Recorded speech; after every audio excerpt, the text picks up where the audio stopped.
So karon mga mates, diri na punta sa bagong tirada nato sa atong DIY house building journey. Tungod kay karong adlaw sugdan na po nato ang pagpatindog sa ato ang haligi para sa atong extension sa kusina ug CR. Tungod kay unahon nato ni og install ang atong mga migoy ay ang atong flooring para anytime anywhere na ta makatirada diri sa ato ang extension. Labi na atong pagtirada diri nakadepende lang sa atong bakanting oras. So mo na to mga mates, pag human ako og plaster sa akong haligi, nakaputol nako og 8 feet ang katason sa akong himuong haligihon. Ako nang sunod prepare ang mga kahoy nga himuon akong pang brace sa atong haligi.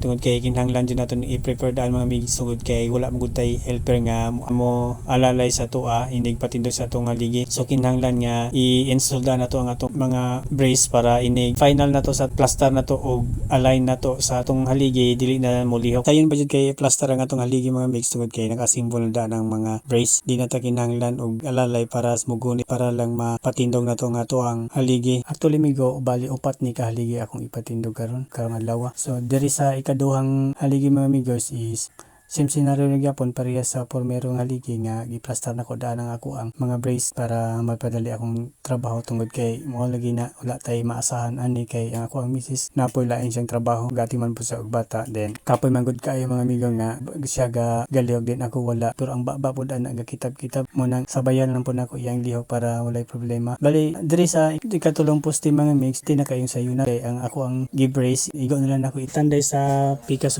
nga poste, then ako na lang giugbok diretso ang ako ang ikatulong nga poste sa tunga og ko na lang dang gi-plaster ang tarong akong gituntunan og akong gikuhang iyang vertical og ang iyang alignment para humandayon. Then ang ikaupat nga haligi day mga amigos is i-overtime na din ako kay gabi ang akong schedule ana nga para pagtanom sa akong haligi. Og dili lang sa tataman mga amigo ha, sa sunod na pod nga episode. Salamat.